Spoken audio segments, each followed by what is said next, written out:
मेहनत का मीठा फल। रामू काका की कहानी। एक छोटा सा गांव था, हरियालीपुर, जहां रामू काका नाम के एक वृद्ध किसान रहते थे। उनके पास जमीन का एक छोटा सा टुकड़ा था, जो काफी पथरीला और सूखा था। गांव के बाकी लोग अक्सर उन्हें सलाह देते थे कि वे खेती छोड़कर शहर चले जाएं, क्योंकि उस बंजर जमीन पर कुछ भी उगाना नामुमकिन सा लगता था। संघर्ष और अटूट विश्वास। रामू काका ने हार नहीं मानी। उन्होंने तपती धूप में पत्थर हटाए और अपने हाथों से सख्त मिट्टी को कोमल बनाने की कोशिश की। उनके पास न कोई आधुनिक मशीन थी और न ही ट्रैक्टर, बस एक जोड़ी बैल और दृढ़ संकल्प था।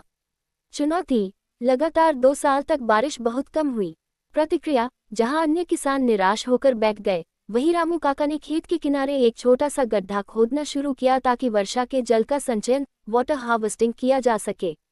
धैर्य का इम्तिहान। तीसरे साल मानसून की पहली फुहार पड़ी। रामू काका ने अपनी मेहनत की कमाई से खरीदे हुए सबसे अच्छी गुणवत्ता के बीज बोए। दिन रात वे अपने खेतों की रखवाली करते। जब अंकुर फूटने लगे तो उनकी आंखों में चमक आ गई। लेकिन तभी गांव में टिड्डियों का हमला हुआ। कई किसानों की फसलें बर्बाद हो गईं। रामू काका ने हार मानने के बजाय जैविक कीटनाशकों और पारंपरिक तरीकों का इस्तेमाल कर अपनी फसल को बचाने के लिए दिन रात एक कर दिया। सफलता का सवेरा। जब कटाई का समय आया तो रामू काका का खेत सोने की तरह चमक रहा था। उनकी मेहनत रंग लाए और उस बंजर जमीन पर इलाके की सबसे बेहतरीन फसल लहलहाई। परिणाम। गांव के लोग दंग रह गए।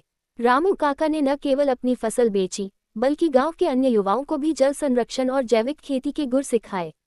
आज हरियालीपुर का हर किसान खुशहाल है, क्योंकि उन्होंने रामू काका से सीखा कि मिट्टी सोना तभी उगलती है जब उसे पसीने से सींचा जाए।